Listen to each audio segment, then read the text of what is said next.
first book club of 2021. How many of you are excited to be a part of book club in 2021? It is the Holly Furtick Book Club, and I am so excited to discuss The Exiles by Christina Baker Kline. Now, I think this was my favorite book that I read in 2020. Now, I read a lot of books in 2020. I read a lot of great books in 2020. I probably have a top 5. This would be in my top 2 of all the books that I read in 2020. I loved it that much, and I cannot wait to discuss it with you. I can't wait to get Christina on and get to talk to her about this amazing story. Now, this book takes place, I don't know where I would say it takes place. It takes place it has 3 locations and it has 3 main characters. So your first location is in London, your second location is on the ship, and then your third location is in Australia, because this is about a book about a woman who was sent as an exile to Australia during the time period in history when the English were sending prisoners to Australia. And they sent prisoners to Australia to colonize Australia. And then what happened was they realized they really only sent men, and there were 9 men for every 1 female.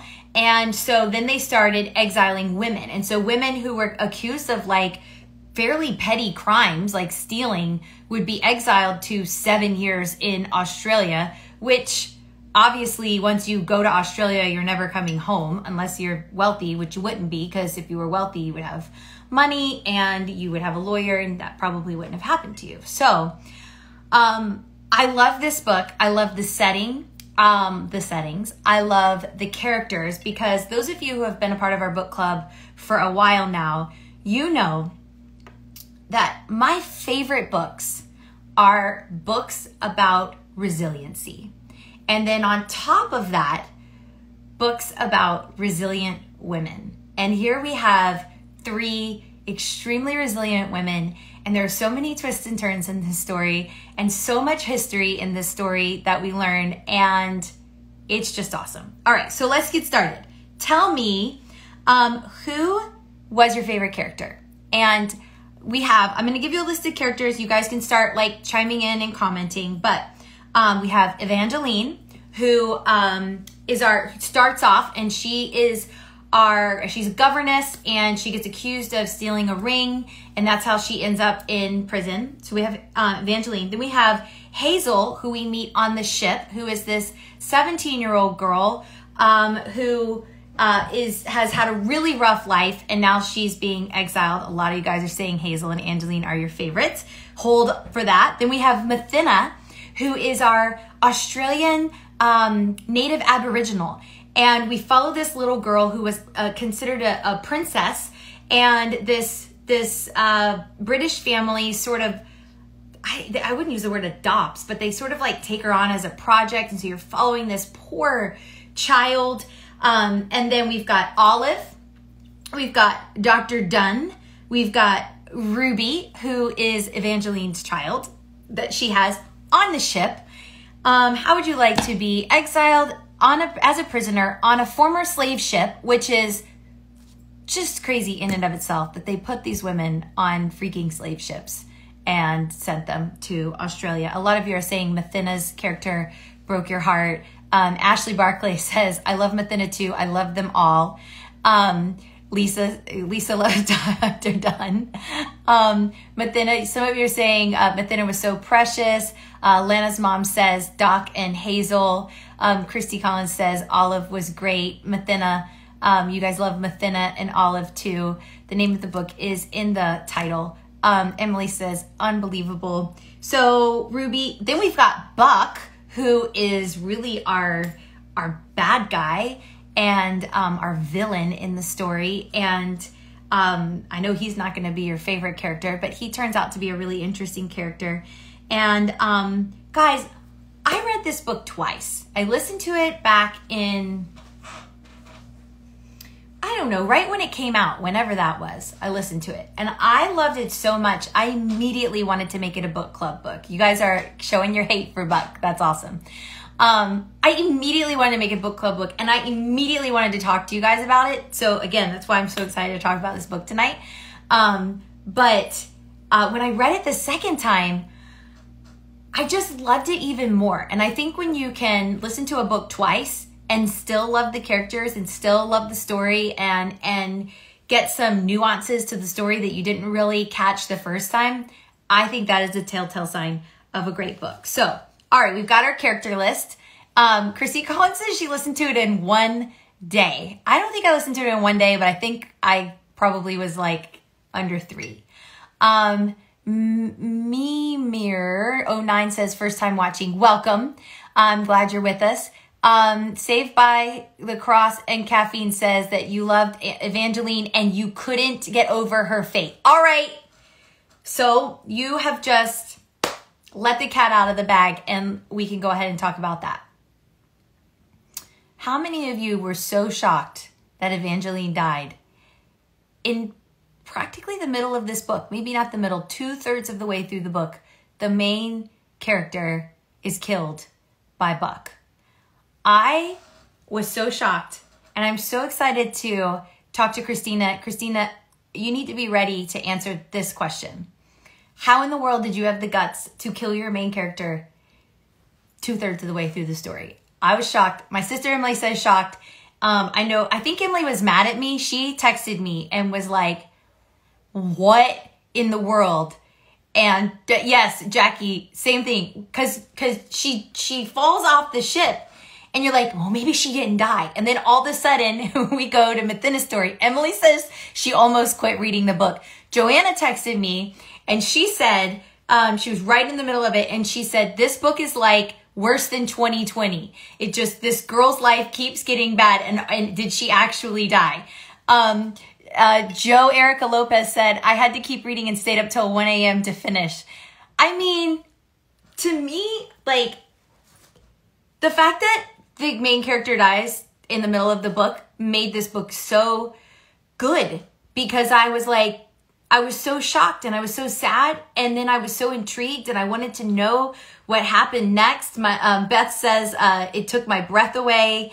Stephanie said she had to go back. Yeah, because you were like, wait, surely she didn't die. I mean, this is like, what else could possibly happen in this book? Elizabeth says, I skipped ahead to see what happened to her. I know. Jennifer says, that's so true. Worse than 2020. So, all right. So we have that memorable scene. Let's talk about some more memorable scenes. I really loved... Okay, I had 2 more favorite scenes. I loved the part where Hazel was in the jail and she was so depressed, and how, again, like, this is where the resiliency of women comes into play. I loved how she had to like really pull herself together. I thought that was really beautiful and really well done. I'm wondering what some of you are thinking. You guys are still talking about Evangeline dying because that was just so shocking. And Charlotte, I loved what you said too about Ruby going back to find her dad. So, okay, somebody says, wait, which part? The part where Hazel, okay, so they take the Ruby away, they shave her head, they put her in solitary, and she has to like untie the knots. And she's so sad and she just wants to like quit and she wants to die. And she like just gathers her wits and she remembers the quote about the rings, which, I mean, that was my favorite quote, of course. And we're going to talk about that. I just thought that, I thought that was so amazing how Hazel was like, it was up to her. Like, her survival at the end of the day was up to her. And she knew that she was going to have to pull herself together in order to survive. Ashley says, I love that part, but it broke my heart, literally tears. I know, it was so sad. What else are you guys saying? Hazel had a choice and she had to choose to live or she wouldn't have made it. Exactly. Ashley says, the way they killed Buck was brilliant. Yes, that was amazing. Let's see. Rhonda says, I thought we were going to lose Hazel. The solitude was so tough. I thought we were going to lose Hazel too. And I was not going to be okay. Then I was going to be mad at the book. So, and then my last favorite part was the part about where Ruby goes back and she meets her biological father. And I want to talk to Christina about that. So let's get Christina on. Hi. Hi. Did we get Oh my goodness. Thank you for being on tonight. I'm so excited to meet you. I am so, I'm going to take off my glasses because they're all reflecting. Hi. I'm so happy to be here. I really appreciate it. We really loved your book. I don't know if you've been listening to us chat about it, but I've been listening the whole time. It's been so interesting and seeing all the comments from all the amazing readers. Thank you all so much for reading the book. And I know there were a lot of shocking things in it. It was a very intense story to write. And, you know, and we'll talk about that. Okay. I love it. All right. So really quick, just so we can get to know you for a second, I need to know where you grew up. What did it say in my bio of you? I thought that was really American South. Where did you grow up in the American South? So I lived in Gastonia, North Carolina. My mother No is from way. there. Yes. And Chattanooga, Tennessee, where my dad is from. And Johnson City, Tennessee. But we lived all over the place because my dad was a young professor and we moved around. And I was born in England. We lived there for 9 years. I have dual citizenship because of that. And I have relatives in England, but all of my American relatives are Southern. So, and then we moved to Maine because, truthfully, because my parents were kind of hippies and it was in the middle of like all the turmoil of the late 60s, early 70s. And I think they just left the South and moved to Maine and kind of became professors at the University of Maine. And they taught there for 30 years. So Wow. that was what brought us there. Yeah. That's amazing. That's a huge, it's a lot of culture jumps that you made to go from England to the South to Maine. That's like very different people. My dad actually went to Wake Forest Seminary. He was studying to be a minister. And I was thinking about that tonight when I was reading about you, Holly, and like learning about this. But he used to preach on Sundays when he was in college. He played football on Saturdays. He was a quarterback and he went to Furman. And then he, he would preach on Sundays. And then he went to the seminary. And one summer he had a fellowship to go to Cambridge to study theology, and he ended up staying and doing a PhD. So that was how that happened. That's amazing. Yeah. That's really amazing. I love it. Well, we have a lot in common. All my family lives near Furman down in Greenville. Yep. And so Gastonia is right down the street from us. And so that's awesome. Okay, so a few quick questions just so we can get to know you. If you had to pick between the two, would you pick French fries or ice cream? That's so funny. My husband is obsessed with ice cream, but I am a salty versus sweet person. I like salt. So I would probably say French fries. Okay, me too. I love French fries. Beach or mountains? Definitely beach. Nice. Although I hike every day with my sisters. We live on an island off the coast of Maine. We've been here since March. It's called Mount Desert Island, and it's connected by a causeway, so you don't have to take a boat. But we have mountains and beaches, although we're in Maine, so it's not necessarily like a southern beach. But we hike every morning. There are 4 sisters, and we have all of our families are here, and we hike. So that is amazing. Yeah. My sister Emily is on tonight, and hi Emily. We don't live that close to each other, but we are really good friends. So we live 2 hours apart. All right. Well, how do you like to read? Do you prefer to hold a book or audiobooks or e-reader? You know, I love Audible. And when before we moved to New York City, after my youngest went to college a couple of years ago, we lived in Montclair, New Jersey, and became friends with Don Katz, who's the head of Audible, who's this wonderful guy. He kind of invented, I mean, you know, people did books on tape before, but this digital version of it's just exploded. So I do love audiobooks, but I really like holding a book. Okay. So I prefer not to read on an e-reader. I know people do, but I'm one of those people who desecrates my books. I mean, I underline and write notes in the margin, and I really like to have an actual book.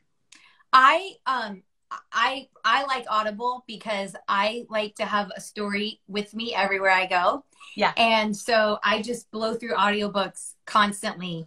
But the one thing that I don't like about them is you can't underline. It's very hard to, like, you can notate certain passages, but I was trying to go back and find my favorite quote from the book. And even though I marked it in Audible, I couldn't find it in the book and I was super frustrated. So I will say there is nothing like holding a book in your hand. Yeah, and then you can just always go through it and find the things that you were drawn to. And it's funny because as I told you, my parents were professors. My mother would always write in her own books, especially because she taught them.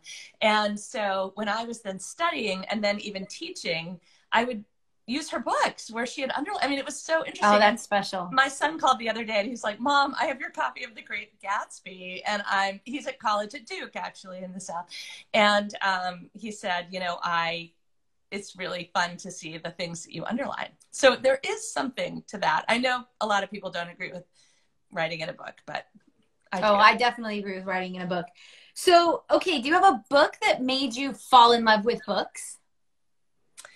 Anna Karenina, I think, because it's such an epic story and it's so intimidating. Like, a lot of people are afraid to read it because it seems enormous and it's written by Tolstoy and it seems like it might be boring, but it's so filled with life and it just blew me away and inspired me. And now I read it every 5 years. I pull it off my shelf and reread it because I want to kind of see if it still has the effect on me that it had when I was 26. And it does. I mean, it's such a brilliant book. Okay, I'm so glad that you said that because I like to go back and read classics, books that I didn't, should have read but didn't or whatever. And so like this summer I read Pride and Prejudice for the first time. Oh yeah. And so I bought Anna Karenina and I haven't had the courage to start it. Right. And I texted one of my friends who is like a huge reader. She was like a literature major in college and all of that. And I was like, do you think I'll like Anna Karenina? And she was like, I don't know, it's kind of slow. So I haven't started it yet. But if you say that's the book that made you fall in love with books, I'm going to do it. Honestly, it is. I didn't find it slow at all. I mean, my rule for my kids when they were growing up was the 50-page rule. Like, you have to give it 50 pages before you give up on it because some books do start slowly and some are faster. But with Anna Karenina, I just felt like his understanding of life was like 360 degrees. Tolstoy was able to concentrate on the minutia, but also show the big picture. It's such a mind-blowing thing. You're in the hands of a master when you read that book. I really think. I'd love to hear what you think of it. Okay, I'm going to do it. I have a couple books I have to read first, but I'm going to read that book this year. So speaking of, you said books that start slow. I do agree with that. I also think the longer the book, the slower the start is. But I do not think that the Exiles started slow. And I think that was one of the things that really grabbed me was from the get-go, I was in. I loved Evangeline, and you kind of know what the book's going to be about, and so you let the story unfold fast enough that I was just gripped from the beginning. But then I really liked how you took your time. Like, once she got on the ship, it was a 4-month journey. And so it felt like a 4-month journey and I thought that was really, really great. So take us back and tell us, like, do you believe that stories find you? And so how did this story find you? What I do think is that you don't always know consciously why you're drawn to a story until later. So I read this article in the New York Times. There used to be a column called Motherload that was about parenting that I read because my kids were, early teenagers. And this one column was about the convict women having children on the ships. And I'd never heard of them. I didn't know about it. And I was just completely captivated by it. And this column was never about history. It was like a contemporary, parenting column. So I read this piece and I thought, this is an amazing story. after I got involved in, after I, started doing research for the novel, I remembered all the stuff or I sort of realized that all these parts of my life came together. I had gone to Australia as a Rotary Fellow in my 20s and fell in love with it. I was there for 6 weeks then. I taught in a women's prison. I wrote a book about mothers and daughters, and all of those parts of my life kind of came together when I wrote The Exiles. And I think when I read that article, I didn't know it at the time, but like somehow those three different things melded, and I realized this was the right story to tell next for me. I just felt very exciting and interesting. So you get this idea, and then what? Like, did you start with one of the characters? Because you want to write about these women. So where do you go from there? So actually, I don't always say that. I don't always talk about this, but all my novels have different kind of models and structures. And for this novel, I realized it was going to be kind of an epic adventure story in a way. And so I went back and reread The Hero's Journey by Joseph Campbell, which is 12 steps. The Hobbit has the hero's journey, and many of these epic adventure stories have it. And so I was looking at the 12 steps of the hero's journey, and I realized what I wanted to do was to have that journey go through 3 different people. So it starts with Evangeline, moves on to Hazel, and it ends up with Ruby. And you go through every single step with those 3. But it's like, I envisioned it as passing a baton. I know you guys were talking earlier about Evangeline. One of the things when I was doing research that became so clear was how capricious this experience was, and how incredibly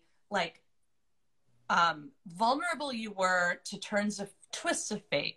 Women would slip off the deck and disappear, or the kind of thing I described where, a drunken sailor would do something terrible.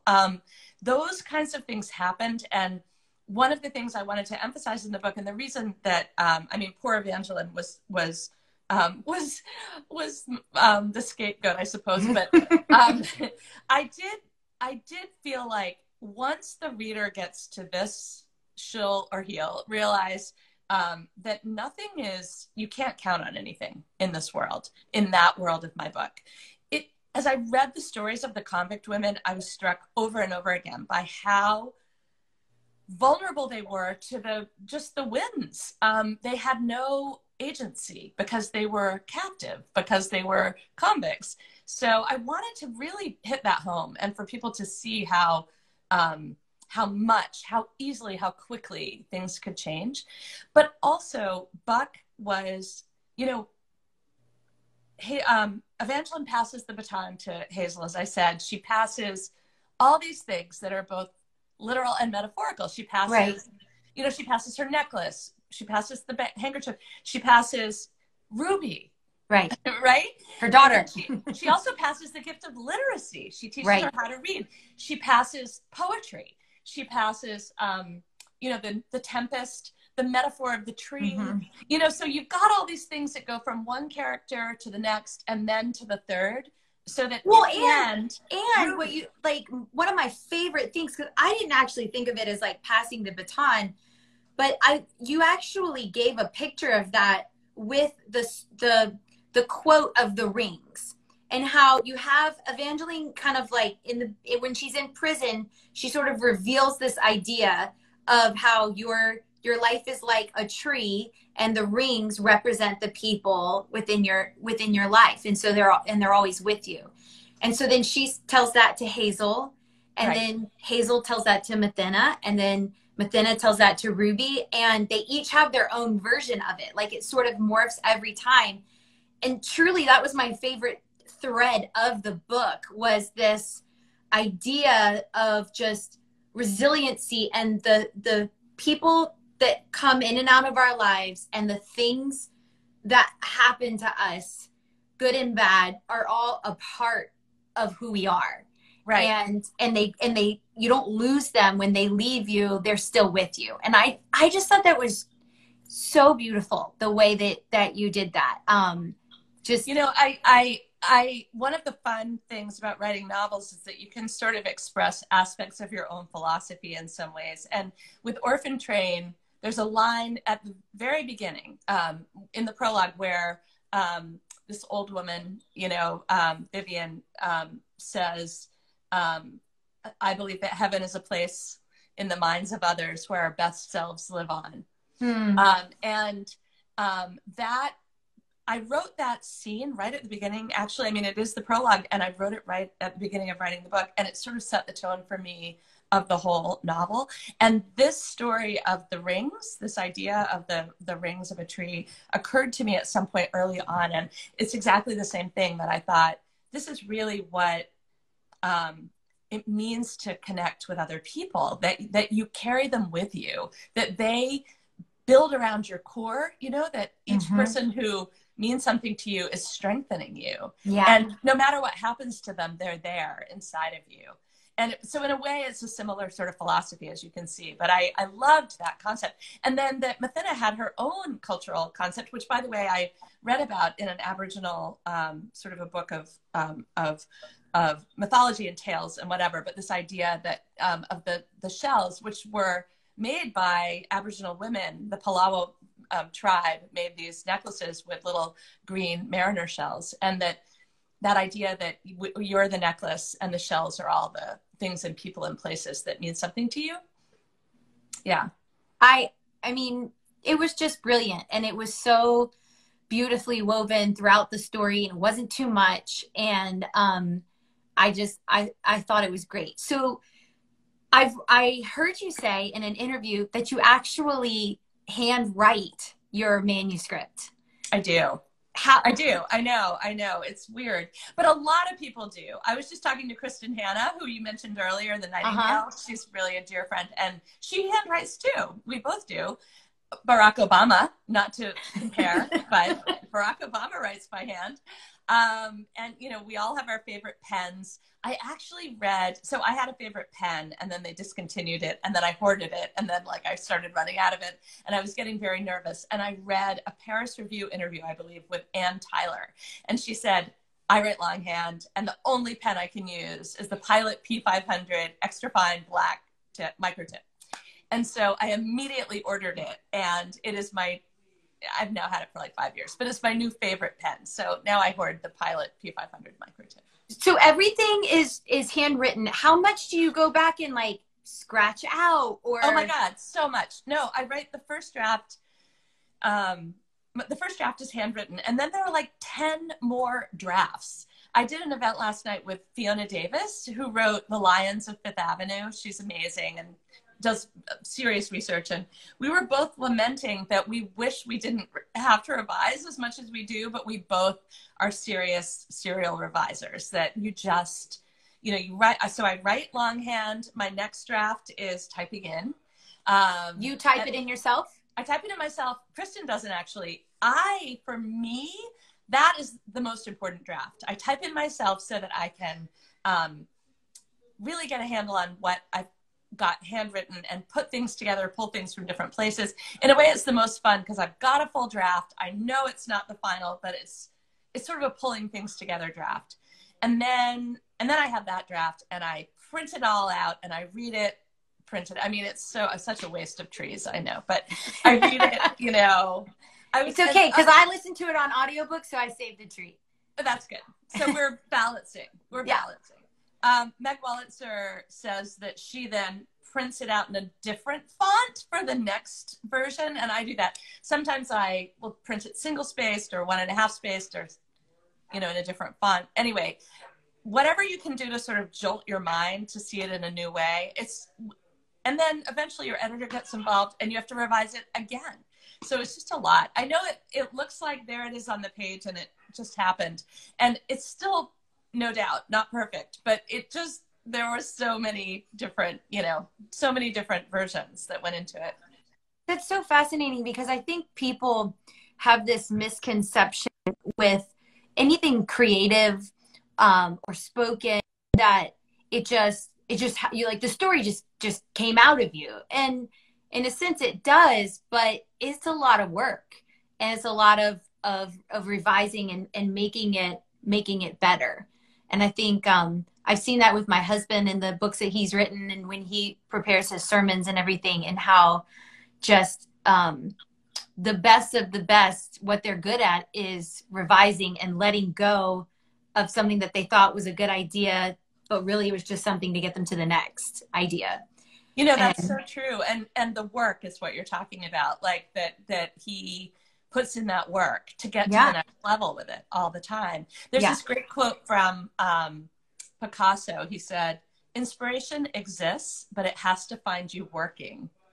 And I love that, because what it means is really just that, like, don't wait for inspiration to strike. You actually need to be doing the work, and then you'll be inspired. It's interesting to think of it the opposite way. That's amazing. All right. So tell me about the title. Did you have the title at the beginning? The title. No, I actually didn't have the title at the beginning. And we went through a lot of titles. I mean, at first I was thinking Tin Ticket, you know, because this ticket that she wears that means so much. But by the end of it, the book felt kind of epic in a different way. And I was realizing that I used the word exiles in the book a number of times, and that they are all exiled. Yeah. All these women are exiled. And what a concept, to be exiled. What does it mean to be sort of cast away from the place you know, the home you love? Right. So I felt like it was perfect when I came up with it eventually. Do you like the title? I love the title. I absolutely, and to be quite honest, it didn't really sink in with me until the second time that I read the book, because you know, you get more the second time. And I didn't really think about, I mean, obviously, yes, the English women were exiled to Australia, but I didn't actually think of Mathena as an exile until the second time that I read the book. And I was like, oh, yeah, they were all exiled, and they all had to fight. And okay, so and let's talk about Mathena. Yeah, great. This is the other thing that I loved how you, and you haven't answered my question yet, how you had the guts to kill Evangeline, but then also what you did with Mathena. I think I don't want a book, when I read, I don't want a book that's perfect, where like everything good that you want to happen happens to the character. That feels, I don't know, unrealistic. I know it's fiction. I don't know what the right word is, but I don't like that in my stories. But I also don't want a book that is so gritty and so sad and so frustrating that like everything bad happens. And I thought you had a really nice balance of like not making Mathena, not fixing Mathena, that like actually making the statement that this poor child, this poor woman, like she never came back from what they did to her, or did she? So like, do you feel like when you finished writing Mathena, I know you kind of left her open, and I like to think that she somehow fought back and, you know, and came to a place that was where she could live a life that was fulfilling for her. But do you think about that when do you leave it open? What do you think happened to Mathena? So the issue with Mathena, and something that a lot of people don't know, is that she was a real person. And she lived with the Franklins, and she had that life. And what happened to her was so tragic in the end in real life. I read about this on my website, and if you Google her, you'll see all this stuff. But she drowned at the age of 17, not long after the Franklins abandoned her. She was either murdered, or she committed suicide, or it was a drunken mistake. Nobody knows, but it was really tragic. And after they abandoned her, she was caught between two worlds. She couldn't go back to her own people, right, because she'd lost her language, and her stepfather died, and they didn't accept her, and the white people were not accepting. And so she ended up working in what they called a grog shop, which is like a pub. And there's a question of whether she became a prostitute. I mean, it was a very hard life. And I didn't want to, I felt like the book had enough tough parts. I wanted to end on a moment of connection with her and not end with her drowning. More tragedy. And that's the hard thing about writing about real people. So Mathena, as I said, was a real person, and I felt like I needed to be faithful to her story. Well, I think you were absolutely faithful to her story, but as someone who didn't know that she was a real person, I could just imagine that she somehow found a place where she belonged. And so I think that, so my mom she just commented this. She said parts of the book felt raw at times, but also hopeful and exciting at other times. And so I think you left us with hope, and hope for Mathena or maybe others like her, and hope for Hazel, and just it was enough. It was enough grit to keep me rooting for these women, but then also enough hope to make me feel like, you know, I was reading that I don't want everybody to die in the book. So I felt very much that it wasn't a grim book, but I understand why. I understand that it was a hard journey to go on, but you know what? Honestly, that real story was really intense, and yeah. I did my best to make it. What I wanted to emphasize were the connections between women and the friendships that were made and the strides they made. And for the convict women, unlike for Mathena, unfortunately, terribly, but for the convict women, if they could survive all that, when they got out, they had a lot of options, a lot right. of social mobility. And as you could see with Ruby, a lot of choices. And so it was really exciting to write the Ruby section where she's very self-actualized, because really in one generation, the next generation of Australian women kind of kicked ass and were amazing. Yes. Okay. So before we talk about Ruby, tell me, when did you know Evangeline has to die?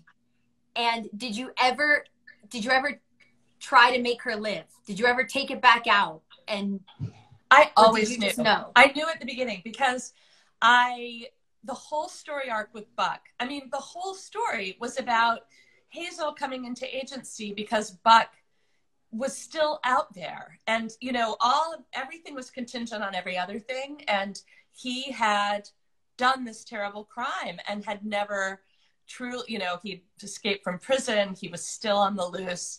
There was just, I knew that had to be a story arc that was solved. You know, and there are a lot of stories. I mean, if you read Greek tragedy, this happens all the time. If you watch Game of Thrones, it happens all the time. It's just not so common I think, in novels. Right. You know, that aren't sort of a series and whatever else. But I knew that poor Evangeline really didn't have what it took to survive that experience. I mean, she was our guide. She was a stand-in for the reader. She's literate. She's a reader. You know, as she descends into Hades, literally going down the steps into Newgate Prison, we go with her. Everything is a fresh shock to her. She's completely shocked by everything. And then after we're on the ship with her for a while, and we eventually move to Hazel, we need someone who's an expert, who knows what she's doing, who has a skill, like a superpower. And I thought of Hazel as a superhero. I mean, just that she has this ability to both heal and hurt with her skills. She can barter with it. People want it. You know, she's very confident. She's very brazen. She's very sure of what she wants in life. But also kind of dark. Yes. Like, it has this darkness in her past, which makes her really interesting.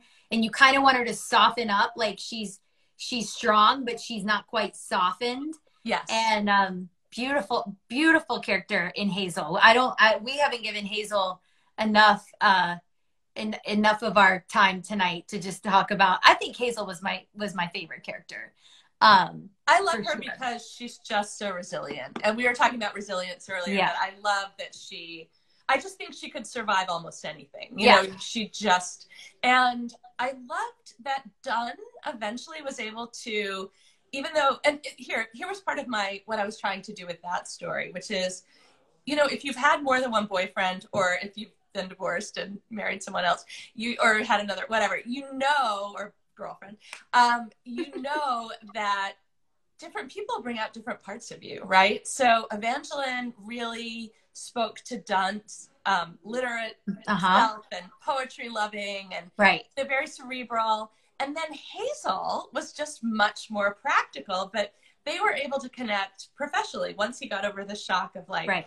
deferring to a woman in some ways. But I loved that they could share this very different kind of life, and that he would still find joy in that way, and that she would too. I loved it. I love their relationship, and I love that their romance was sort of like not really the point. But still something you wanted, but it just wasn't like, it wasn't the point. Okay. So before we run out of time, I want to talk about Ruby, because again, as somebody who reads a lot of fiction, when I realized what you were doing with Ruby at the very end, she's back in England and she's knocking on the door of her biological father. And, he, you know, you find out that he's single and he never married again, you know, or never married at all, and doesn't have any children. My mind is like, oh, Ruby's going to inherit everything that her mother deserved. And then you just like did this little turn again, and she's like, no, I don't want that ring. You like that, like, don't put that on me. And I just thought that was so great. Do you remember when Ariana Grande broke up with Pete Davidson? Sure. And she wrote a song called Thank You Next, or it had that. And I thought of that the whole time I was writing that scene, because I just thought Ruby's going to get in there and she's like, I'm going to get what I need here, and I'm going to thank you for your service because I would not exist without you. Right. And then I am leaving you behind. And I loved that I was able to end the book in the same exact place it started, right on that front stoop, basically, with Evangeline.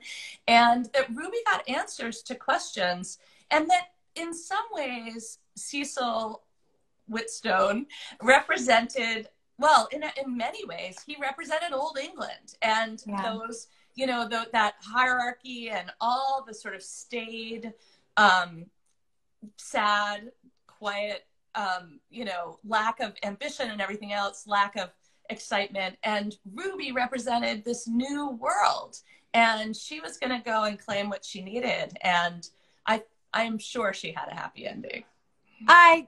I'm sure she did too. What a great story. Anything else coming for this book? Is it still going to live on? Yeah. The paperback is coming out in July, and there's a lot of exciting stuff happening with the paperback. And it's just been a real joy to publish this book, because the readership has been really engaged, and it's been a fun book to talk about. A lot of book clubs are doing it. And, you know, I think it's a story a lot of people don't know that much about. Mm-hmm. And I also think there are so many parallels with America. You know, we've got the story of Australia, this new continent. Yeah. And there's a lot that we can think about in our own lives too. I heard you hint that maybe there was going to be a show. Yeah, so it's been optioned by the team who did Big Little Lies and The Undoing and Wild. And it's an all-female production team based in Sydney, Australia and LA.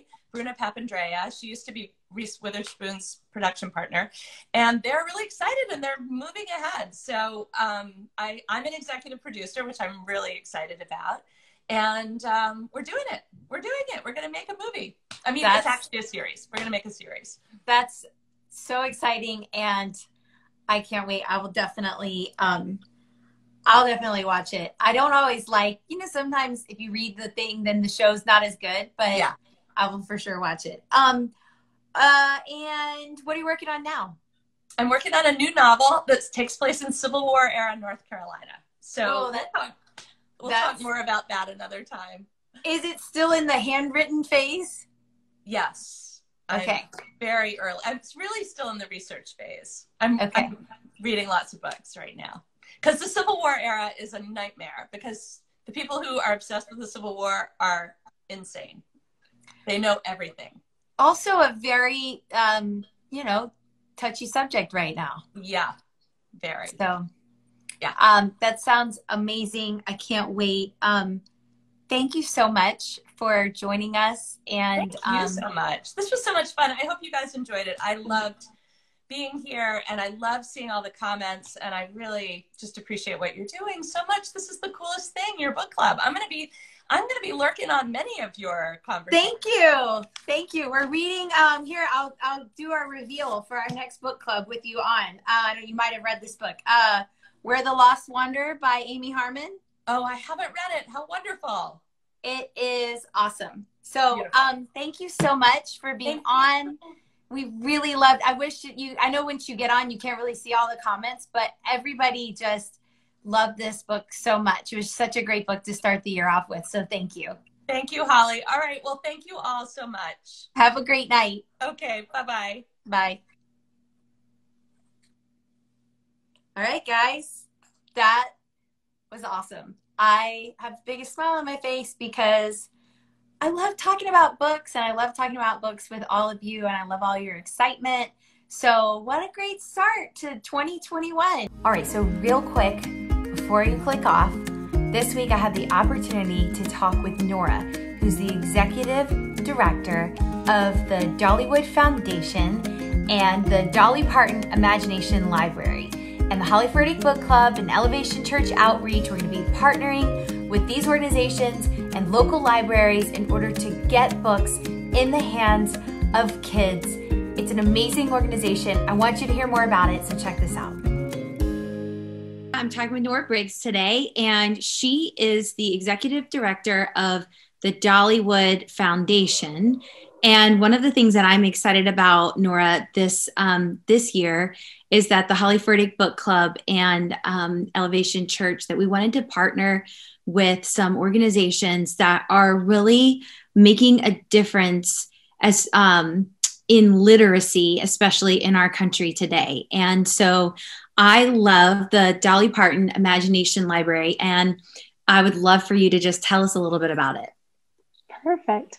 Well, the Dollywood Foundation is Dolly Parton's nonprofit, and her flagship program is Dolly Parton's Imagination Library. And that is a monthly book gifting program.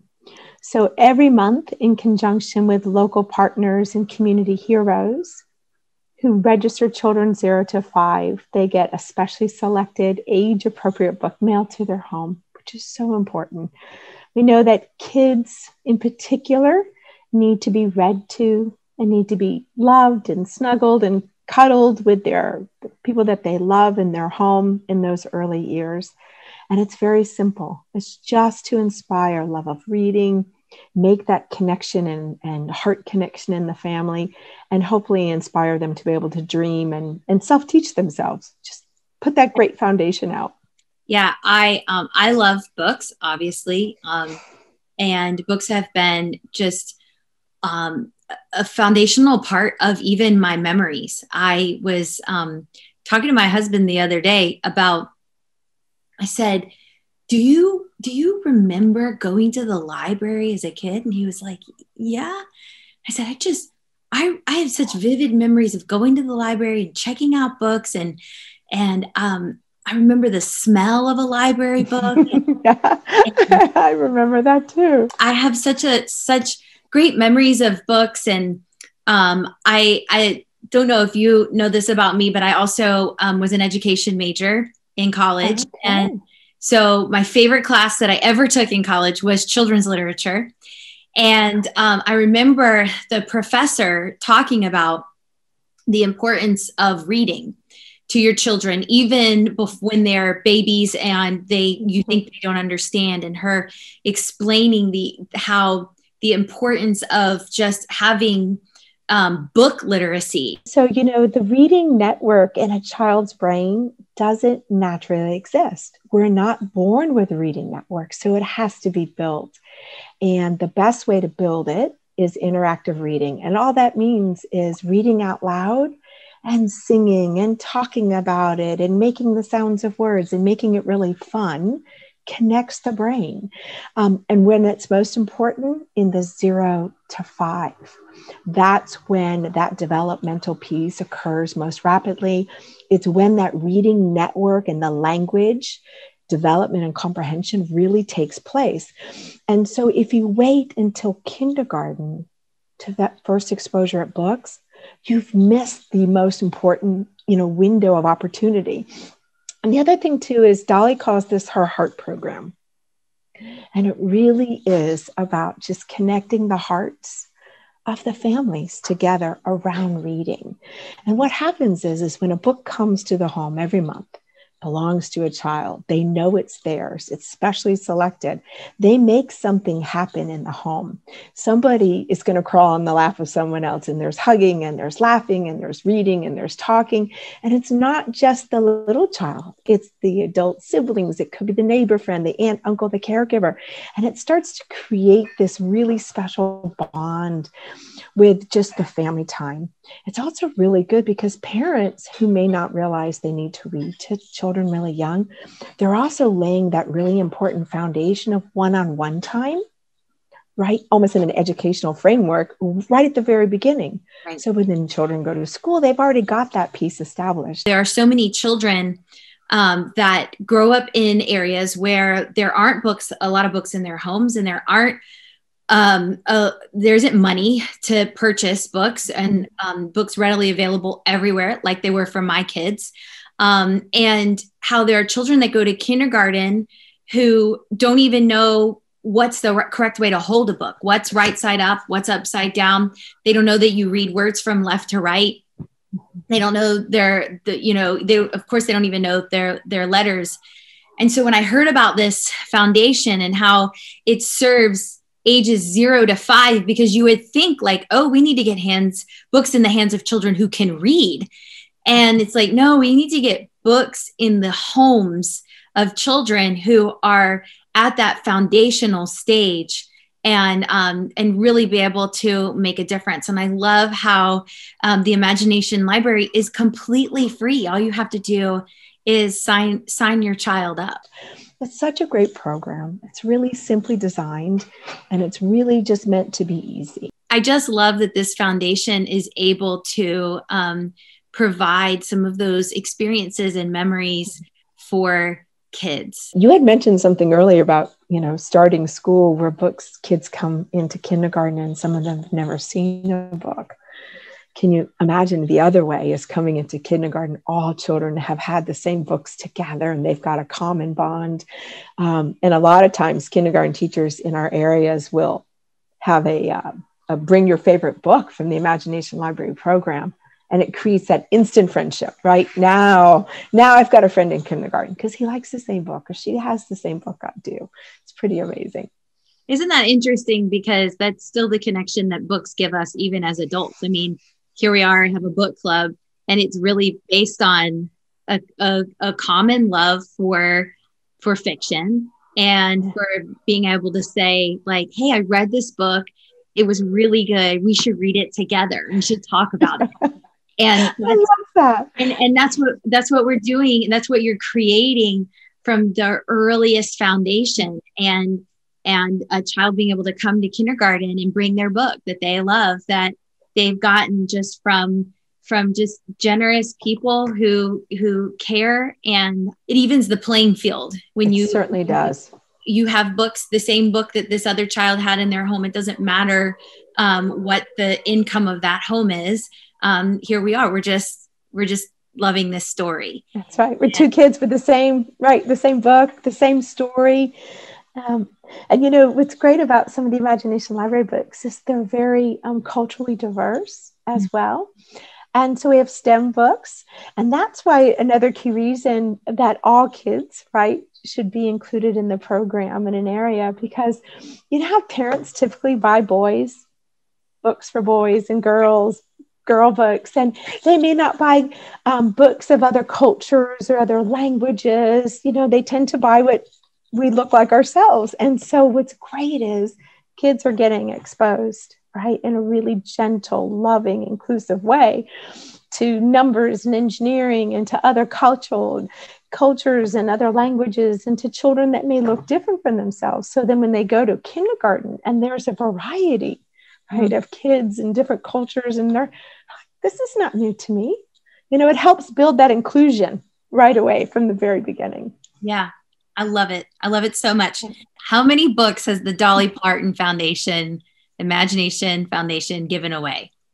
150 million books. That's insane. I know. 150 I know. million books. Yes. So we are gifting every month 1.7 million books across the 5 countries that we're currently in. And my role as the executive director is to increase that. I'd love to get to 10 million books a month, for children everywhere. Well, I'm excited to tell you that we want to help you increase that. And so for 2021, Holly Furtick Book Club, and along with Elevation Outreach, we're excited to give $25,000 toward your local library partners and across the country to just really further this initiative and this goal of just getting more and more books in the hands of kids. And oh my goodness. I'm so excited that all of the proceeds of the merchandise that we sell for the Holly Furtick Book Club, we're going to also give all of that to the Imagination Library. So that is so generous. That is so amazing. If you think about children and families, right? You think about the number of children who are going to get books because of that. It's so exciting. And I love to think about all children being able to receive these books, but especially kids that are in homes where they can't afford books. And I feel like like I said, it evens the playing field, and it also just lets the kids and the moms feel seen and feel known and feel just the love of people who want to help raise a community of children who love books and who love reading. I agree with you. I think education is that equalizer. Yeah. And I think the gift of that is very special. And when it's community given, I think it's even more special. I love it so much. Thank you, Nora. Thanks for coming on. And again, I'm just really excited to partner with you guys. We are too. I'm looking forward to working more closely with you and your organization. And thank you so much for caring. Don't you just love books? It's just such a great thing. It's an equalizer. It's a conversation starter. It's a way to connect with other people. And I've just had the best time tonight chatting with Christina Baker Kline about her book, The Exiles. I hope I didn't seem overly excited. I was really trying to contain myself because I love that book so much. And I was so excited to talk to Christina about how she created such an amazing story and such amazing characters. And I loved hearing all of your comments. And then we had Nora, the executive director with the Dolly Parton Foundation and the Imagination Library. And I love that we're going to get to partner with them this year. So listen, if you would like more information about how you can be a part of the Holly Furtick Book Club, go to hollyfurtick.com for more information. Really, all we need is your email, and I promise we're not going to spam you. We're just going to send you a few emails to remind you what we're reading and when we're meeting in case you want to join us live on our discussion on Instagram. Anyway, I hope you'll join me next time. If you like this video, don't forget to like it, subscribe, and I will see you back here next time.